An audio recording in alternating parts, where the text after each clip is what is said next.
네, 그럼 시작하도록 하겠습니다. 네, 2021년 국제장애인 인권 컨퍼런스 두 번째 날 두 번째 섹션 시작하도록 하겠습니다. 네, 저는 앞 시간 이어서 사회를 맡게 된 전국장애인 차별철폐연대 김필순 기획실장입니다. 반갑습니다. 네, 저희 2021년 국제장애인 인권 컨퍼런스는 인도적 위기 상황에서 누구도 배제되지 않는 사회를 향한 방향 모색이라는 주제로 진행되고 있습니다.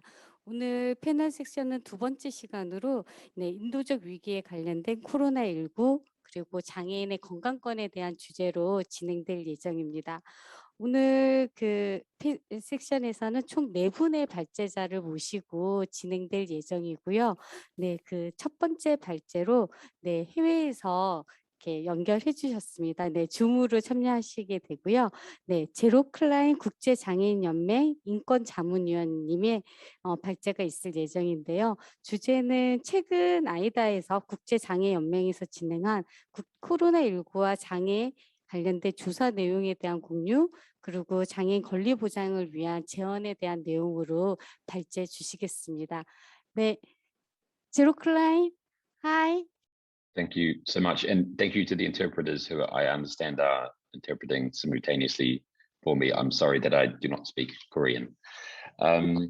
So my name is Jared Klein. I'm a human rights advisor for the International Disability Alliance. And what we do is advocate for the rights of persons with disabilities based on the CRPD, and I mainly work at the Human Rights Council and also the World Health Organization, which is both the World Health Assembly and the Secretariat.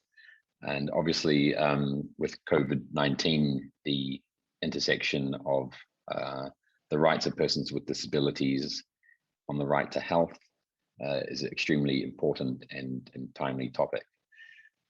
As we all know, the COVID-19 pandemic has drastically transformed our daily lives. This has caused ongoing challenges, unstable conditions, and the impact on marginalized groups, including persons with disabilities, has been profound. In this context, it is critically important that the voices of persons with disabilities themselves are heard by the United Nations and by the member states, and that our views are respected and reflected in policy development and COVID-19 pandemic response.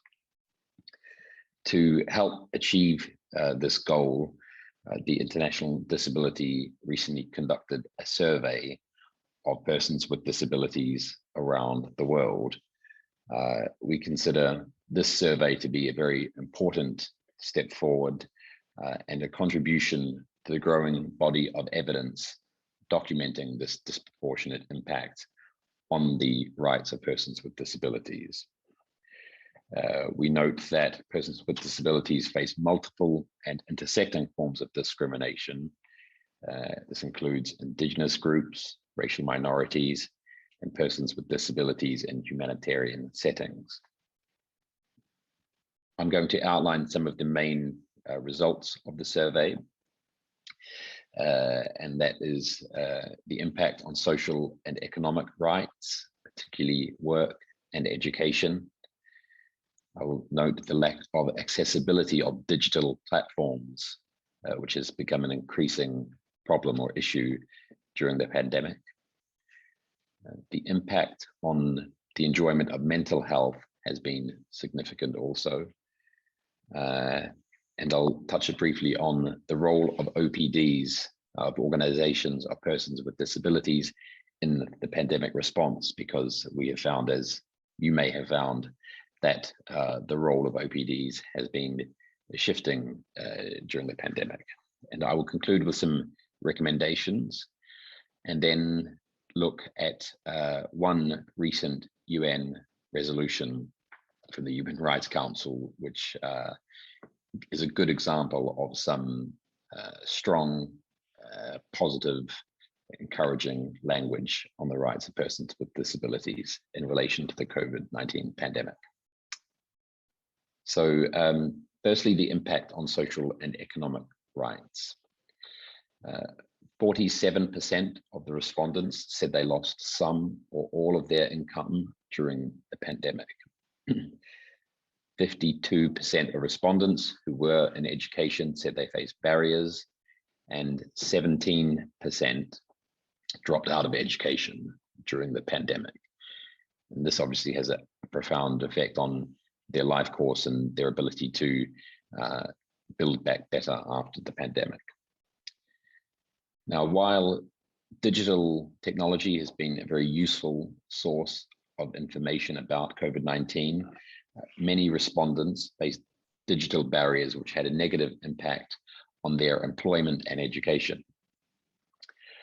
Only 29% of respondents who used digital platforms for work or education said that all the platforms were accessible to them, and 64% said that at least one platform was not accessible. Children with disabilities and parents of children with disabilities faced barriers when supporting their children to do remote schooling, online schooling. And 24% said the children could not join the online classes because they could not afford to pay for the internet access, or they had a poor internet connection. 21% said that online schooling was not at all accessible. This is a significant violation of the right to education. The pandemic has had a significant negative impact on the underlying and social determinants of mental health of persons with disabilities. We found indications of some crisis in mental health for persons with disabilities, many of whom, as outlined above, lost their income, support, and services during the pandemic. 82% of respondents said they were more anxious or worried since the pandemic began, while 74% said they were sad or depressed. Many people fell into a vicious cycle of losing support services, facing barriers in fulfilling their basic needs, and experiencing mental health challenges without having access to psychosocial support. And people who lost those support services were more likely to experience anxiety, and breakdown of communication because of social distancing had a very negative impact on the mental health of persons with disabilities. 81% of respondents said they felt more depressed during than before the pandemic. Regarding persons with disabilities living in humanitarian settings, the findings serve as a strong reminder of other natural disasters and humanitarian emergencies that took place during the COVID-19 pandemic. 25% of respondents were living in a humanitarian crisis setting, and most of these respondents were women. Humanitarian emergencies and natural disasters combined with barriers created or exacerbated by the COVID-19 pandemic have had a devastating impact on the rights of persons with disabilities in these areas, particularly in relation to health care. 64% of people from these areas faced at least one barrier to access healthcare and medicines, making them more likely to experience deteriorating health during the pandemic, even apart from COVID-19 itself. Now, in this difficult context, organizations of persons with disabilities have, in our survey, done extremely well in very difficult circumstances. Nearly half of respondents said they received at least one type of support from their local organization of persons with disabilities. In many cases, this support, whether it be capacity building or other support, moved online. And so digital platforms did provide a useful way to keep in touch with peer networks, persons with disabilities directly. But the digital divide, which relates to accessibility and affordability of digital platforms, is a major problem for persons with disabilities. Organizations of persons with disabilities played a key role in bridging the gap between COVID-19 service providers and persons with disabilities, including by acting as an information network. But OPDs were also significantly impacted by funding cuts. We're operating on reduced staff often with volunteer time. The impact of the pandemic on the very sustainability of OPDs has been immense. In many cases, necessarily, the focus of OPDs moved from advocacy to service delivery. This can also impact how disability rights are advanced in the longer term. There is a risk of OPDs becoming just providers of services to persons with disabilities, and those services are essentially the role of the state. So we fear that this represents a failure of the state in some cases to fulfill their CRPD obligations and risks regression from the human rights paradigm of the persons with disabilities as rights holders to return to a charitable model. We want to ensure that that is only a temporary situation. So with all of these views heard directly from persons with disabilities, we've developed some key recommendations that we hope that states will hear and implement. This is based on the responses which come from all across the world, from all different sectors of the disability movement. So there are, I think, 5 or so recommendations, so it's a little bit long, if you'll indulge me. The first is fundamental. It is ensure close consultation with and active involvement of persons with disabilities and their representative organizations, including organizations of underrepresented groups. This is for designing, implementing, and monitoring COVID-19 socioeconomic recovery plans. The second is to mandate different sectors of the government, including social security, employment, health, support systems, and other sectors, to mainstream disability in their recovery plans, as well as introducing disability-specific plans. States must ensure that persons with disabilities and support networks of their choice have priority access to COVID-19 vaccinations, if they have not done so already. States should address the negative impact of the pandemic on the mental health of persons with disabilities by ensuring access to a range of disability-inclusive mental health support and services, and always on the basis of free and informed consent. States should provide necessary support, including financial support, assistive technologies, and human resources to ensure that persons with disabilities are not left behind in the education system, and noting that the education system must be quality inclusive education.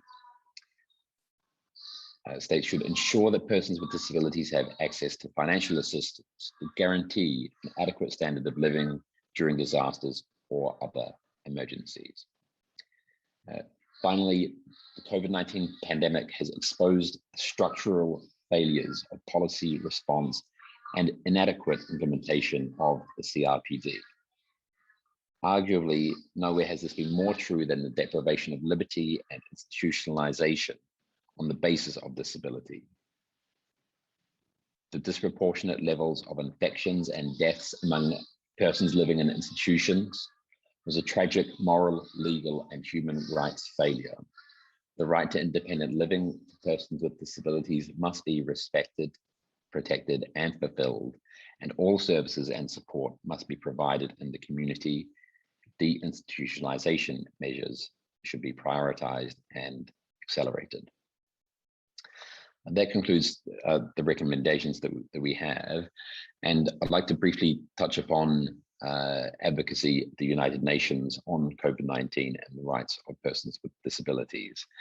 There have been a range of resolutions on COVID-19 at the Human Rights Council, and often they will refer to the disproportionate impact on persons with disabilities, which is true, and that acknowledgement is important, but usually there is not specific guidance on how states should respond other than a general reference to disability inclusion. We had the goal of trying to have the UN resolutions say that persons with disabilities and their support staff should be prioritized for vaccinations, but this has not proved to be possible. But there is WHO, World Health Organization, technical guidance which suggests this to some extent. But in July 2021, a resolution on violence against women in the Human Rights Council did have some good language, including on deinstitutionalization, which is quite rare for the UN. I'm just going to read some of that paragraph. I'm sorry, usually UN language is a little bit long, so I will try and go slow, but I will now find paragraph and read it out. So it's resolution 47/15, and this is operative paragraph 9. The topic is violence against women and girls with disabilities, and it's looking at the COVID-19 dimension.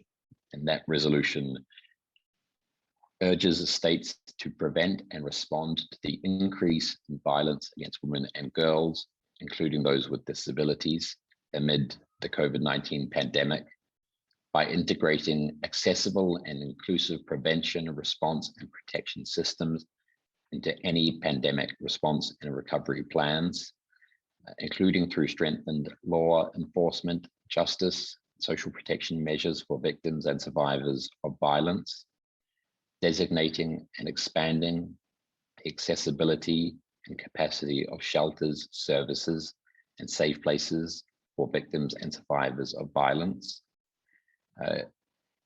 as essential services, and increasing resources for them in collaboration with civil society, including organizations of and led by women and girls with disabilities and communities, promoting deinstitutionalization and preventing institutionalization, strengthening age and gender responsive and disability inclusive advocacy and awareness raising campaigns to address violence against women and girls, including during lockdowns, providing safe and equitable access to vaccination for women and girls with disabilities, and ensuring their participation in the development and implementation of pandemic response and recovery plans. Now, I will post this paragraph in the chat because I know it is long, but there are many important elements in that paragraph and actually in that resolution, which we feel does justice to the calls of persons with disabilities for enhanced implementation of the CRPD, particularly during pandemics, particularly during the COVID-19 pandemic, and give us a basis for national advocacy in the future as we look to build back better. That concludes my presentation. I would be very happy to have questions, and thank you for listening. 네, 발제 감사드립니다.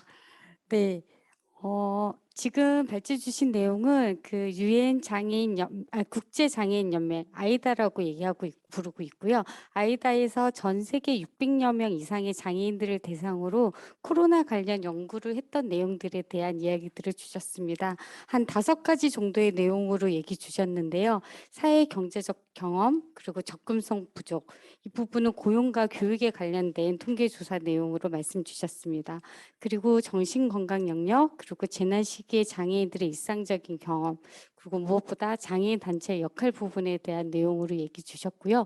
그 조사 내용을 바탕으로 당사자국인 이제 주요 나라에게 주요 권고 사항들을 전달해 주셨는데, 네, 그럼 이제 다음 발제로 넘어가려고 하고요. 그리고 이제 저희 채팅방을 통해서 이제 발제자들의 주요 궁금한 질문들 남겨주시면 이제 발제 끝나고 질의 드리도록 하고요. 그럼 두 번째 발제 있도록 하겠습니다. 한국장애인 촌연맹 임선정 대외협력부장님이시고요. 코로나19를 통해 살펴본 장애인 건강권 강화의 필요성에 대한 주제로 발제 주시겠습니다. 네, 안녕하세요. 방금 소개받은 한국장애인단체 총연맹의 임선정입니다. 먼저 이런 큰 국제 장애인 인권 컨퍼런스를 개최하시고 또 이런 기회를 주신 KDF에 깊은 감사의 인사를 먼저 드립니다. 저는 오늘 그 장애인들의 건강권에 대한 주제를 가지고 코로나19의 상황과 그 외의 상황도 함께 다 낱낱이 그 현실을 좀 말씀을 드리려고 합니다. 그리고 앞서 발표해 주신 그 제로 클레인 님의 발표 너무 잘 들었어요. 코로나 영향으로 세계 장애인들이 겪고 있는 어려움과 그 장애인 단체가 나아갈 방향을 참 잘 설명해 주셨는데요. 한국 장총에서도 지난 10월 그 장애인 단체에서 근무하고 있는 종사자 한 250명을 대상으로 설문조사를 시행한 바 있습니다. 설문에 따르면 장애인에게 가장 필요한 지원 방안은 재난지원금 기본소득과 같은 경제지원, 그리고 무기력과 우울감을 극복할 수 있는 정신건강 프로그램 지원과 코로나 확산으로 멈춰져 있었던 활동 지원 서비스에 대한 부분을 강력하게 주장한 바 있습니다.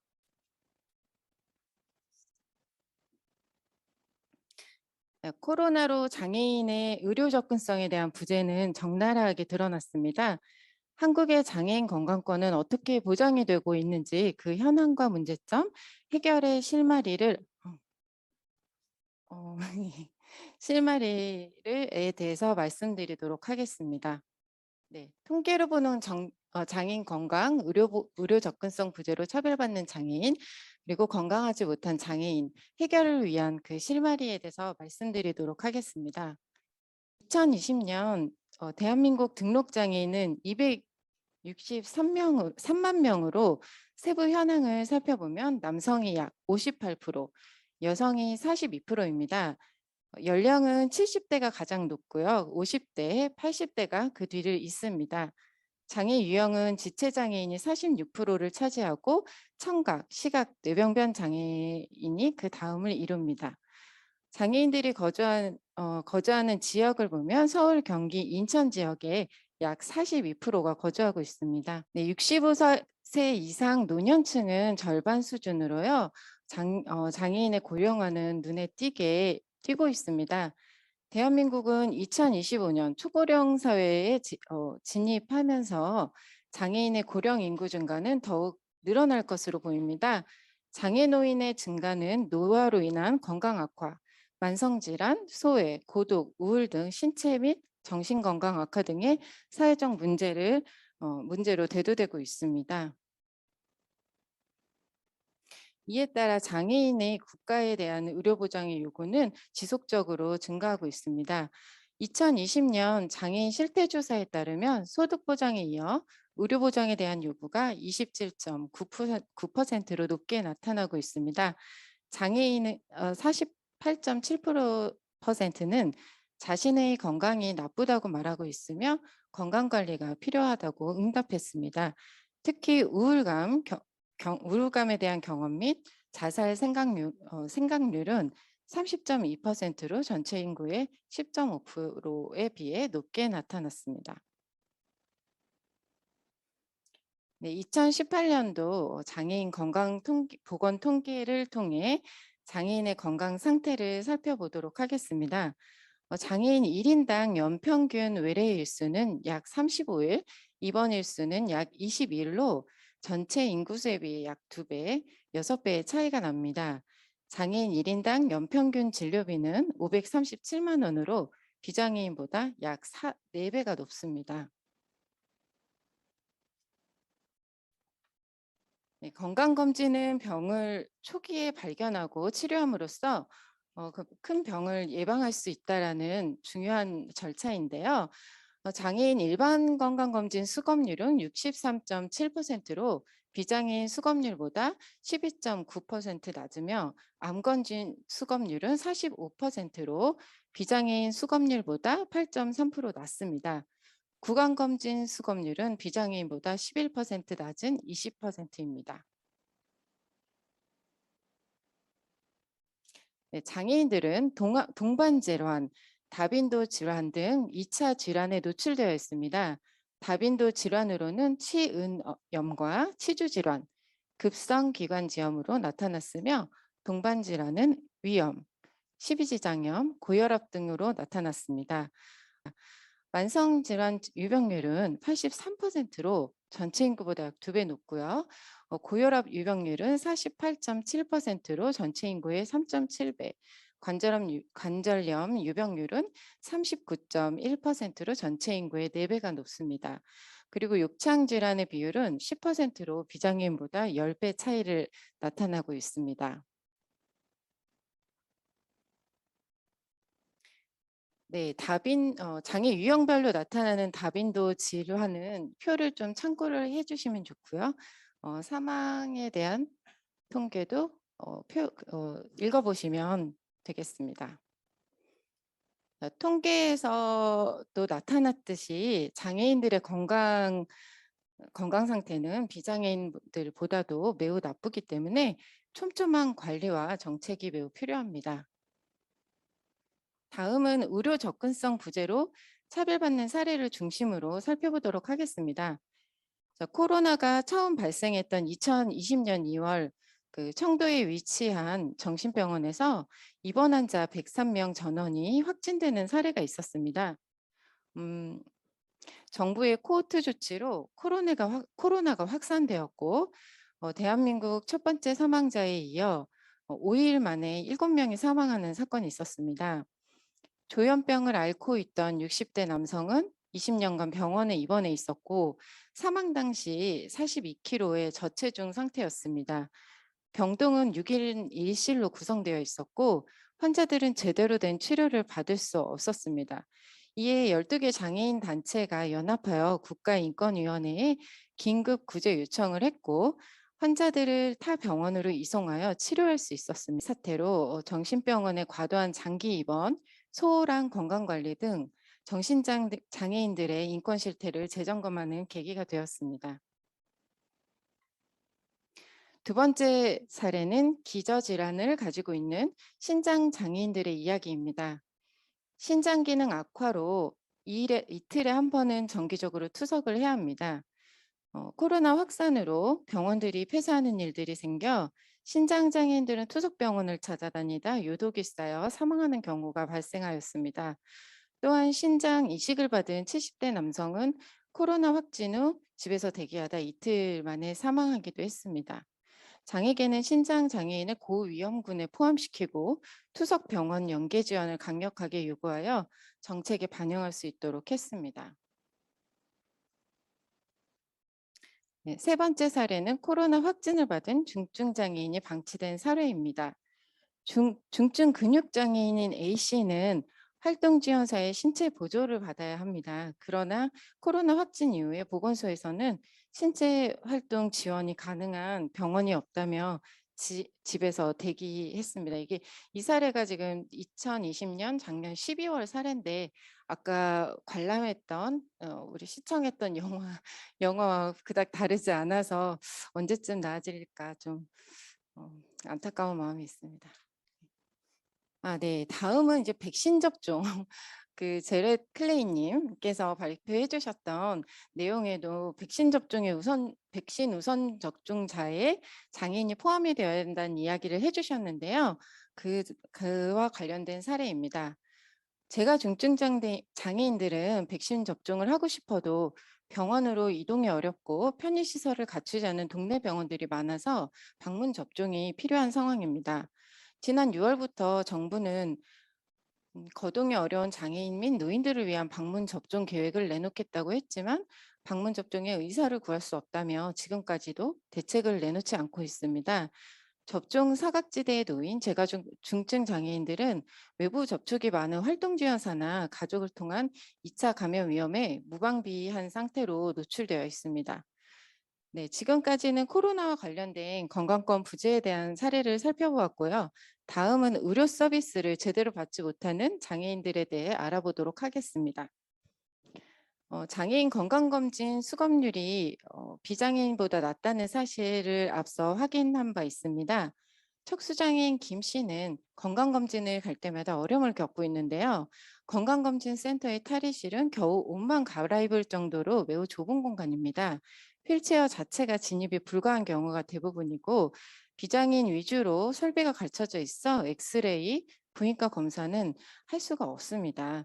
그래서 별도로 비용을 지불하여 초음파 검사로 대신하고 있습니다. 예, 다음은 장애인 건강 주치 사업 이야기인데요. 2018년부터 장애인 건강 주치 시범 사업을 진행을 하고 있습니다. 중증 장애인의 2차 질병을 예방하고 건강 관리를 하겠다는 좋은 제도임에도 불구하고 유령 제도라는 악평이 나오고 있는데요. 황 씨는 지속적인 건강 관리를 위해 동네 주치의를 찾아보았지만 접근 가능한 곳이 거의 없었고 겨우 찾은 곳은 이동식 경사로 설치가 불가능해 결국 서비스를 이용할 수가 없었습니다. 시각장애인 강 씨는 주치의에 참여한다는 병원 4곳에 문의를 해봤지만 의사와 간호사 모두 제도를 모른다며 오지 말라는 응답만 받았습니다. 자, 과중한 의료비로 가족 붕괴 위기에 놓인 이 씨의 사례입니다. 아내가 사고로 중증장애인이 되었고 자녀도 뇌기능에 장애가 있어 2명의 치료비를 충당하기 위해 아파트를 팔고 2억 원이 넘는 빚을 지게 되었습니다. 교사인 이 씨는 정기적인 수입이 없다는 사유로 의료급여 대상자에서 제외되었기 때문입니다. 네, 장애 유형과 정도에 따라 치아 관리가 어려운 장애인들이 많이 있습니다. 장애인의 치과 접근성을 높이기 위해서 중앙 및 지역 장애인 구강 진료 센터 11곳을 설치 운영하고 있습니다. 그러나 치료를 위해서 길게는 1년을 대기해야 되고요. 보철 치료와 스케일링을 위해서는 매번 전신 마취를 해야 합니다. 발달 장애와 뇌병변 장애가 있는 자녀를 키우는 이 씨는 치과 진료마다 먼 거리로 이동을 해야 하고 올해 2번의 치과 진료에 약 300만 원을 지출하는 등 치과 진료에 어려움을 호소했습니다. 네, 장애인들은 자립을 위해 시설 밖으로 나오고 있는데요. 그 건강관리 사각지대에 놓여 있습니다. 시설 안에서는 뚝딱이, 가정간호 등의 의료 지원 서비스를 제공받고 있지만 지역사회 안에서의 건강관리를 위한 시스템은 갖춰져 있지 않습니다. 그 대구 지역의 자립생활 주택 입주자 41명을 대상으로 병원 이용 및 건강검진 현황을 알아본 결과 만성질환 관리, 적절한 운동과 영양 관리, 의사소통에 어려움을 느꼈고 긴급 의료 상황이 발생했을 때 어떻게 해야 할지 모르겠다고 답변을 했습니다. 대한민국의 장애인 건강권 보장을 위해 2015년 장애인 건강권 및 의료 접근성 보장에 대한 법률이 제정되었습니다. 그러나 2020년 장애인 실태조사에 따르면 병원에 가고 싶을 때 가지 못한 경험이 32.4%로 2017년보다 약 2배 증가하였고요. 전체 인구 대비 5배의 차이가 있었습니다. 그 이유로는 의료기관까지 이동 불편과 경제적인 이유를 꼽았습니다. 자, 앞서 보신 장애인들의 건강 통계 그리고 사례들을 보면서 그 문제점들을 좀 요약을 해보려고 합니다. 첫 번째, 아플 때 갈 수 있는 병원이 주변에 없습니다. 장애인 편의시설을 갖춘 건강검진센터, 치과, 재활병원 등이 없어 병원을 찾아 멀리 다른 지역으로 이동해야 합니다. 장애인, 노인, 임산부 등 누구나 이용할 수 있는 무장애 공공병원들이 지역사회 내에 있어야 합니다. 둘째, 지속적인 건강관리가 필요합니다. 고혈압, 당뇨 등의 만성질환 유병률이 높은 장애인들은 질병을 조기에 발견하고 예방할 수 있도록 다학제적 보건의료 서비스 체계를 갖춰야 합니다. 시범 사업으로 추진되고 있는 장애인 주치의 제도 정착으로 포괄적인 보건의료 체계를 만들어 가야 합니다. 셋째, 감염병 재난 상황 발생 시 장애인들을 위한 대책을 우선적으로 수립해야 합니다. 앞서 살펴보았던 사례들을 살펴보면 장애인들을 위한 정책은 사전이 아닌 사후 대책으로 아주 조금씩 반영되고 있는 것을 알고 있습니다. 전 국민 70%가 코로나 백신 접종을 완료했음에도 불구하고 재가장애인들의 백신 접종에 대한 계획은 아직도 발표되지 않고 있습니다. 자, 마지막으로 든든한 의료보장 제도가 구축되어야 합니다. 장애인 가구의 소비 지출 중 의료비는 11.6%입니다. 가족 구성원 중 사고로 장애를 가지게 되면 경제 활동이 줄어들고 직접 의료비뿐만 아니라 소모적인 의료품, 간병비 등 부가적인 지출로 가족 붕괴의 위험에 놓이게 됩니다. 촘촘한 의료보장 제도가 꼭 필요한 시점이라고 생각합니다. 자, 이상으로 저희 발표를 마치겠습니다. 감사합니다. 네, 발제 감사드립니다. 저희 코로나 팬데믹 시기 이전에도 장애인의 건강권 문제는 늘 어려움이 있었습니다. 하지만 간염병 시대에서는 그 어려움이 더 부각이 됐었고요. 그 문제점에 대해서 임성정 국장님은 통계로 살펴보는 장애인의 건강 상태에 대해서 말씀 주셨고, 그리고 접근성 부재로 처벌받는 장애인의 일상에 대한 소개해 주셨습니다. 거기에 대한 해결 방안 4가지 깔끔하게 정리해 주셨는데요. 무장애 공공병원, 그리고 실효성 있는 장애 주치 제도 정착, 그리고 간염병 재난 시기에 장애 매뉴얼에 대한 내용들, 그리고 탈수급을 저해하는 주요 원인 중에 하나인 의료급여 이 부분이 있는데요. 이런 문제점을 가지고 든든한 의료보장 제도라는 무상의료 체계에 대한 얘기까지 큰 그림까지 얘기 주셨습니다. 네, 그럼 이 내용을 이어서 아마 더 구체적으로 또 공공의료에 대해서 얘기해 주실 발제자분 소개해 드리도록 하겠습니다. 성남의료원 공공의료정책연구소 김종명 선생님 소개해 드리겠습니다. 주제는 국내 장애인 건강권 보장을 위한 제언으로 발제해 주시겠습니다. 네, 박수 부탁드리겠습니다.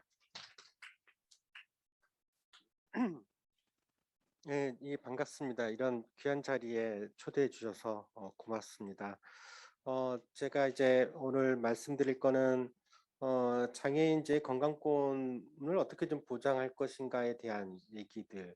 사실 문제들은 그동안 많이 논의를 해왔죠. 근데 이거를 어떻게 해결할 것인가. 이제 큰 틀에서의 뭔가를 바꿔야 될 게 있고 또 작은 틀에서 우리 시도해 볼 수 있는 일들이 있을 거라고 생각을 하고요. 이런 문제들을 좀 말씀을 좀 드리도록 하겠습니다. 제가 준비한 거는 그냥 아주 간단하게 두 꼭지입니다. 슬라이드는 많지는 않습니다. 일단 현행제 건강권 보장의 문제점을 짚어보고 이거를 어떻게 해결할 것인지를 설명을 좀 드리겠습니다.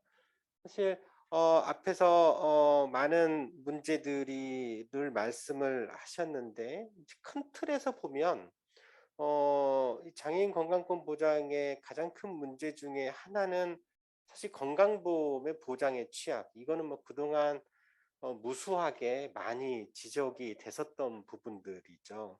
건강보험 하나로 의료비 문제가 해결이 되지 않는다라고 하는 문제. 그러다 보니까 이제 별도로 또 다른 이제 자원들, 민간의료보험 같은 자원들에 굉장히 많이 의존할 수밖에 없고, 근데 장애인들은 또 민간의료보험에 대한 어떤 접근성마저도 보장이 되어 있지 않는, 물론 이제 민간의료보험으로 해결할 수도 없는 상황이라는 게 일단 가장 큰 하나의 어떤 문제이고요. 이게 해결되어야 됩니다. 그래서 이제 문제는 이제 의료 보장을 이제 건강보험의 보장은 의료 보장의 문제죠. 근데 사실 의료 보장의 문제가 보장이 높다라고 해서 그러면 장애인들이 충분한 의료 서비스가 보장이 되는 거냐 실제적으로 그렇진 않습니다. 왜냐하면 제공의 문제가 있거든요. 그러니까 보장의 문제와 그 보장의 조건 하에서 서비스가 제공되는 건 또 다른 문제입니다. 그러니까 제공에서의 다른 문제들이 또 발생이 되는 문제들이 있죠. 그러니까 그게 이제 우리 의료 공급 체계에 관련된 문제라고 할 수 있는데요. 대표적으로 이제 지금 공공의료 강화 얘기들이 많이 나오고 있죠. 그러니까 공공의료 기관들이 너무 부족하다라는 거죠. 그러니까 이 얘기는 뭐냐면 우리나라는 민간 의료기관이 너무 많아요. 이게 다수예요, 다수. 그러니까 근데 문제는 이 민간 의료기관이 아주 순수한 목적의 어떤 공익적 목적으로 실제로 운영되고 있느냐 그렇지 않다라는 게 문제인 거죠. 그러니까 그러다 보니까 서비스 제공에서의 문제가 발생을 합니다.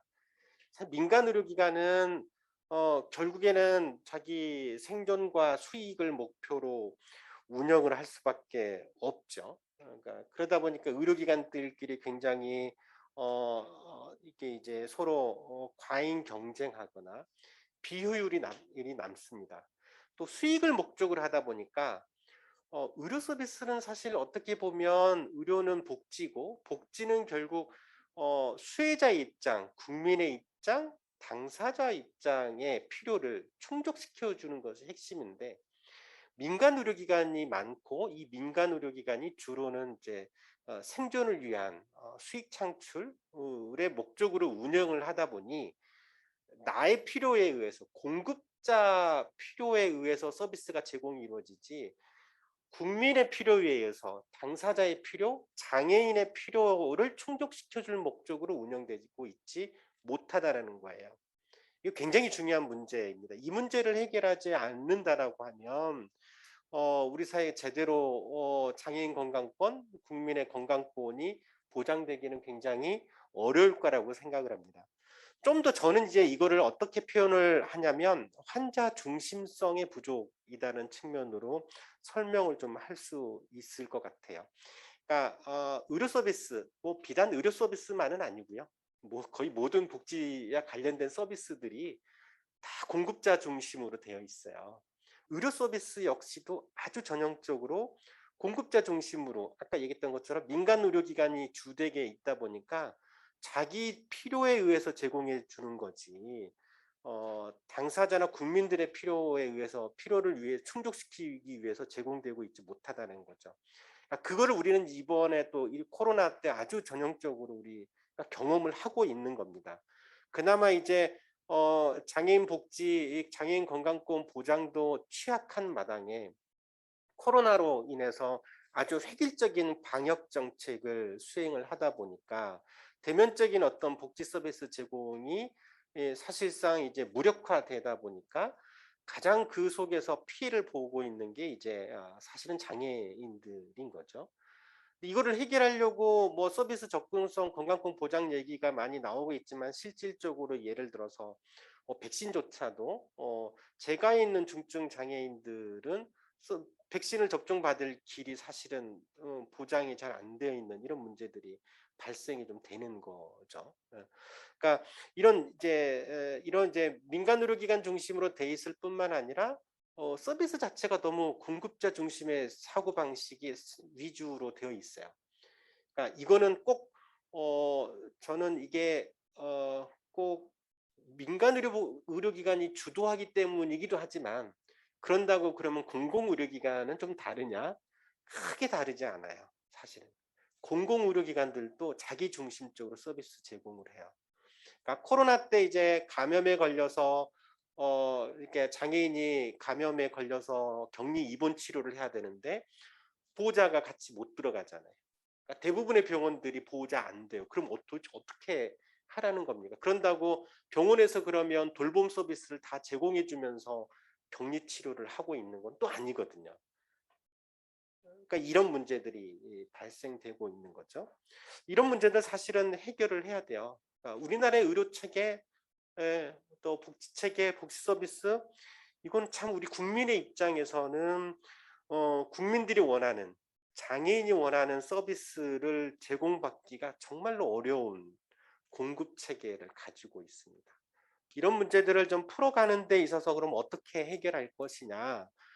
그동안 쭉 과거의 역사를 보면 그래도 우리나라의 사회보장체 제도는 지속적으로 강화되어 왔다라고 하는 사실을 좀 염두에 둘 필요가 있을 것 같습니다. 그래서 일단 건강권 보장을 위한 이 의료 체계의 개혁 방향은 너무나도 당연히 보편적 의료 보장은 확립되어야 됩니다. 네. 취약한 건강보험의 보장 해결을 해줘야 됩니다. 단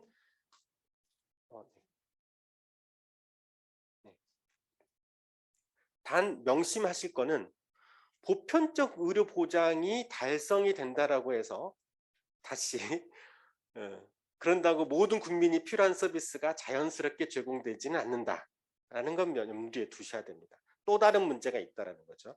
그게 바로 공급의 문제예요. 그래서 그 문제를 해결하려고 하면 어찌됐든 기본적으로는 공공의료기관의 확충이 당연히 필요합니다.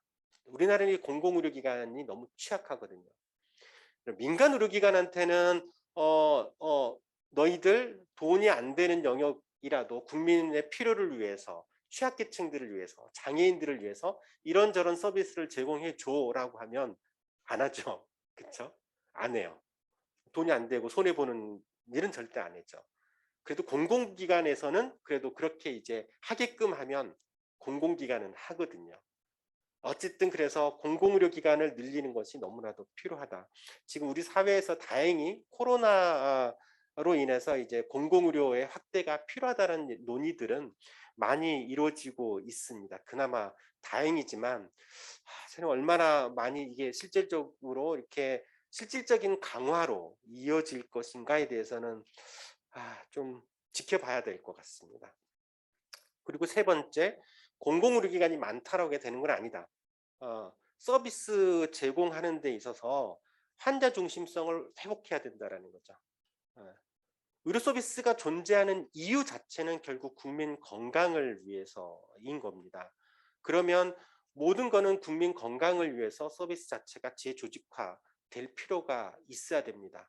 공급자가 돈이 안 된다고 취약계층에 대해서는 서비스를 제공해 주지 않는 일은 없어야 된다는 거죠.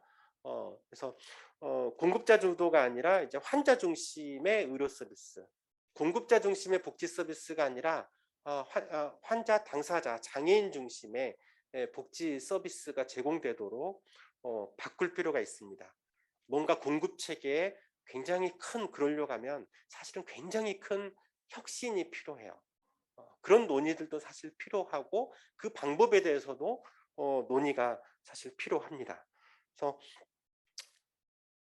결국 이 세 가지 내용에 대해서 좀 더 구체적으로 하나씩 더 들어가다 보면 보편적 의료 보장에 대해서는 당연히 이제 보장을 확대해야 되죠. 근데 어떤 방식으로 보장을 확대할 것이냐는 좀 많은 논의들이 필요하긴 하지만 저는 이제 최근에 주장하고 있는 거 정책 중에 하나는 이제 상한제도입니다. 본인 부담 의료비 상한제도.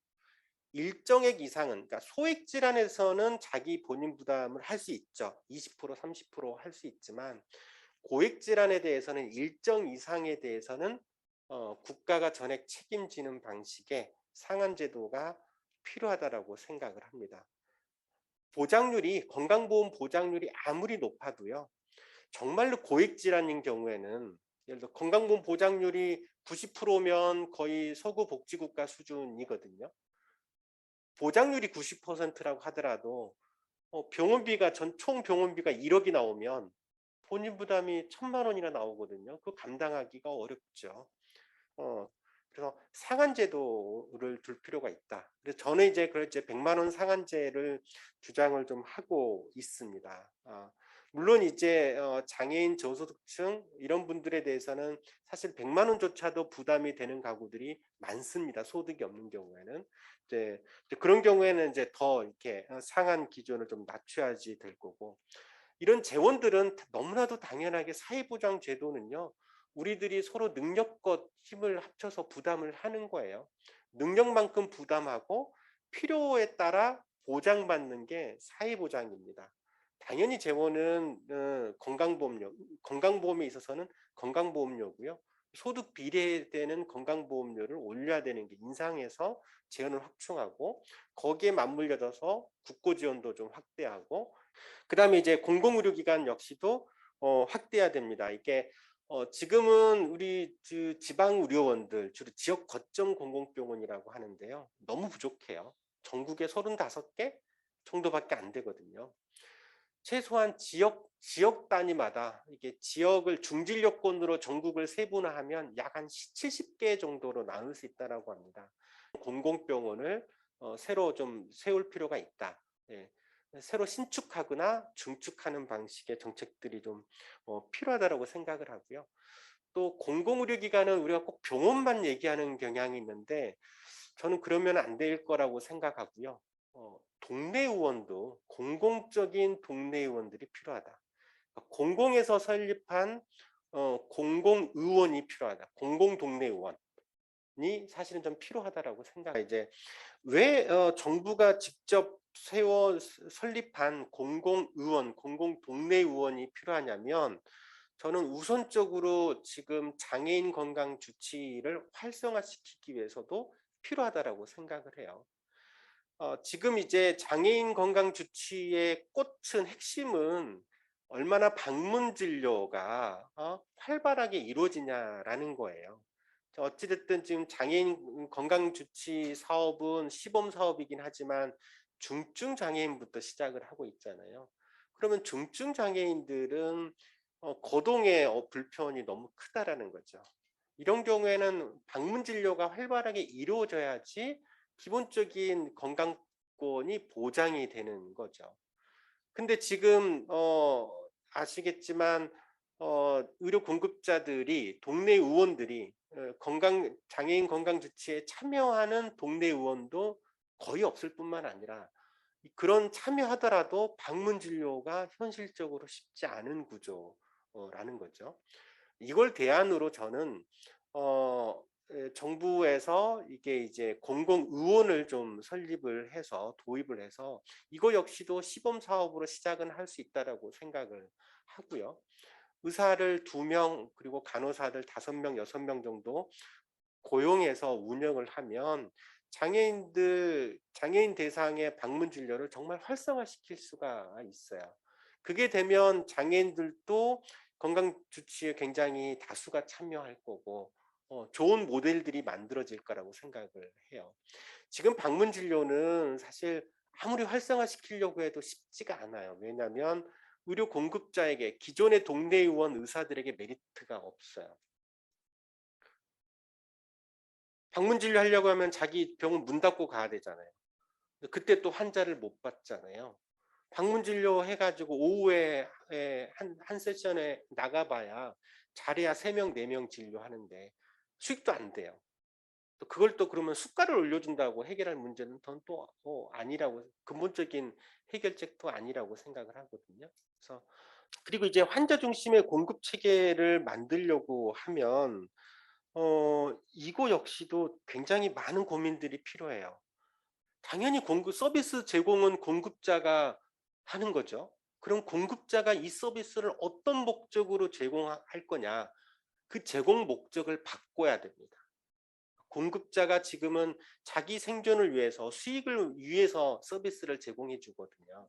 그러면 결코 환자를 위한, 장애인의 필요를 충분히 충족시켜주는 서비스가 제공되기는 어렵죠. 방문 진료 안 하는 이유가 그거예요. 방문 진료 아무리 활성화 제도적으로 열어놔도 안 할 거란 말이죠. 그냥 공급자 입장에선 자기 필요해서 계산을 해볼 거란 말이죠. 이걸 어떻게 바꿀 거냐, 에 대한 고민들이 있어야 돼요. 근데 유럽이나 미국이나 그런 고민들 다 지금의 이제 수가제도나 이런 거에 사실 좀 문제가 있어요. 인두제 방식으로 얼마나 많이 등록을 했느냐, 거기에 인센티브를 줘야 되고요. 이 등록된 환자들을 얼마나 잘 관리했느냐 가지고 의료 질을 가지고 건강 수준을 가지고 평가를 해서 등록하게 해줘야 돼요. 그러면 의사 입장에서는 아주 간단하게, 이렇게 지금은 그렇지 않으니까 의사들이 획일화된 걸 하잖아요. 자기 공급자 입장에서 예를 들어서 외래 진료 3분 진료 한단 말이죠. 어떤 사람들은 3분 진료가 충분한 사람이 있지만 어떤 사람들은 30분 진료를 해줘야 되는 사람들이 있죠. 근데 지금은 30분 진료가 필요한 사람에게도 3분 진료밖에 안 해요. 이런 문제, 이게 공급자 입장이라는 거죠. 환자 입장에서는 시각이 전혀 달라져야 된다는 거죠. 그래서 그렇게 이제 그런 방식의 환자 중심성을 회복해야 된다는 거고요. 마지막으로 강조하고 싶은 거는 거버넌스입니다. 민주적 거버넌스. 이거는 뭐 이렇게 뭐 어려운 표현을 쓰지 않더라도 앞에 제로 클라인이셨나요? 얘기도 나와 있죠. 장애인 당사자들의 목소리를 내야 되고 그들이 정책 결정에 영향을 미쳐야 된다는 거거든요. 그러니까 저도 의사지만 저도 장애인 많은 중증 복합 장애인들 잘 몰라요. 사실은 의사인데도 몰라요. 냉정하게 그러면 행정 정책 결정자들이 알겠습니까? 그러면 방법은요. 그렇기 때문에 많은 장애인 단체들이 그냥 막 무슨 뭐 이권 때문에 막 요구하고 이런 것이 아니에요. 장애인 단체들과 같이 정책을 만들어야 돼요. 장애인 정책은 그걸 잘 알고 있는 당장 필요하고 절실한 장애인들과 같이 정책 논의를 하면서 정책을 만들어야 돼요. 같이 정책을 수립을 해줘야 되고요. 그리고 그 서비스를 제공해 주는 데 있어서의 장애인 단체들을 참여시켜줘야 돼요. 그래야지 계속 모니터링과 평가와 이게 가능한 구조라는 거죠. 거버넌스라고 하는 건 되게 어려운 측면들은 아닙니다. 그냥 어렵잖아요. 장애인 정책하기 되게 어렵거든요. 그냥 당사자의 목소리를 듣고 그들의 의견을 반영을 하면서 정책을 수립해 나가는 것이 필요하다고 생각을 해요. 코로나 시기에서도 초기 그쪽 다들 당황하면 장애인들에게 필요한 서비스들이 많이 되잖아요. 그럴 수 있다라고 생각해요. 좀 다들 불안하니까 어쩔 수 없잖아요. 대면 활동을 줄여야 되는데. 하지만 이게 이제 시간이 지나면 다시 회복해야 되잖아요. 탄력적으로 빨리 문제들을 파악하고 회복해야 되는 거예요. 그러려고 하면 또 당연히 당사자의 목소리를 적극적으로 들어줘야지 이런 어려움이 있구나. 그걸 다시 정책에 반영해서 수정하고 그러면서 이제 다시 이제 장애인 복지들을 회복하는 과정들이 가능하다라고 생각을 합니다. 큰 틀에서의 시스템을 바꿔야 되는 문제도 있지만 작은 틀에서의 정책 하나하나에 장애인 단체의 목소리, 당사자의 목소리를 적극적으로 반영하면서 같이 사업들을 해나가는 그런 것을 만드는 것이 중요하다고 생각을 합니다. 이상입니다. 네, 마지막 발제 부분 너무 감사드리고요. 네, 그 성남으로 김종면 선생님이 장애인 건강권 보장에 대한 문제점을 먼저 짚어주시고 그 문제점에 대한 방안들 얘기 주셨는데요. 제 귀에 들어왔던 이제 두 개가 그 공공의료기관에 대한 부족. 저희 나라 공공의료기관이 쌤 10% 정도라고 들었는데 10%도 안 된다고 합니다. 서구는 보통 70에서 80%, 높은 데는 90%까지 있지만 한국은 10%도 안 되는 공공의료 체계 안에서 이 코로나 최전방에서 전 세계에서 이 방역을 책임지고 있습니다. 공공의료기관에 대한 확대 부분들을 말씀 주셨고요. 공급자 중심의 서비스가 아니라 수요자 중심, 환자 중심, 장애인 중심의 서비스 의료 체계가 이루어져야 된다는 얘기도 너무 근본적인 얘기지만 현장에서 이루어지지 않는 얘기 주셨습니다. 네, 발제 감사드리고요. 마지막 발제고요. 네, 되게 어려운 자리에 하셨습니다. 저희 보건복지부에서 오셨는데요.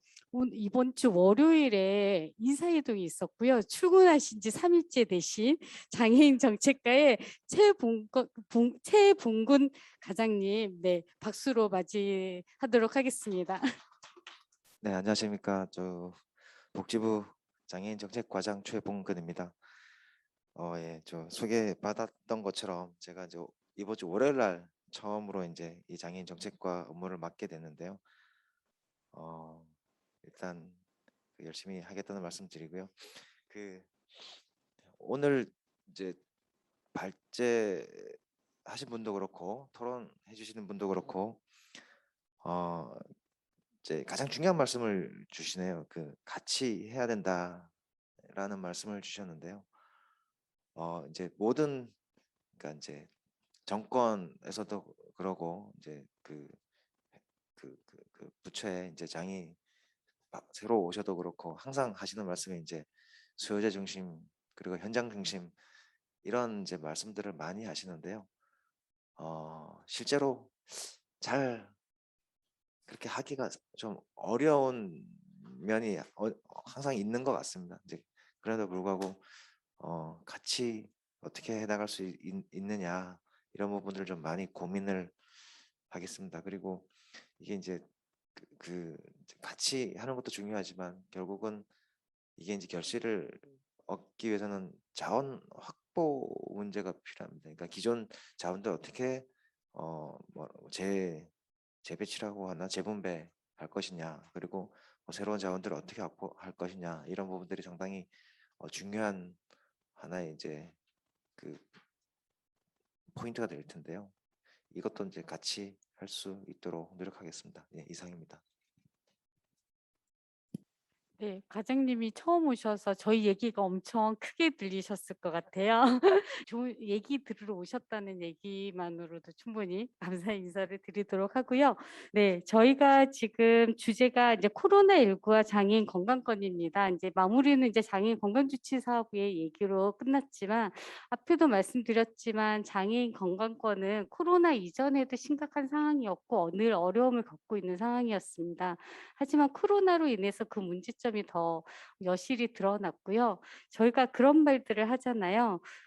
바이러스는 평등하지만 재난은 평등하지 않다라는 말이 있습니다. 장애인과 가난한 사람들에게 재난은 누구보다 어려운 문제가 될 것이고 이 상황들이 계속 지속될 것 같은데요. 네, 그 부분에 있어서 정부의 정책도 좀 더 이런 정책들이 반영될 수 있으면 좋겠습니다. 그럼 저희 2021년 국제장애인 인권 컨퍼런스 두 번째 섹션으로 코로나19와 장애인 건강권 주제로 네, 진행을 했습니다. 네, 참여해 주신 발제자분들 그리고 해외에서 오신 롯 클라이언트에게도 감사 인사로 본 행사 마무리하도록 하겠습니다. 수고하셨습니다.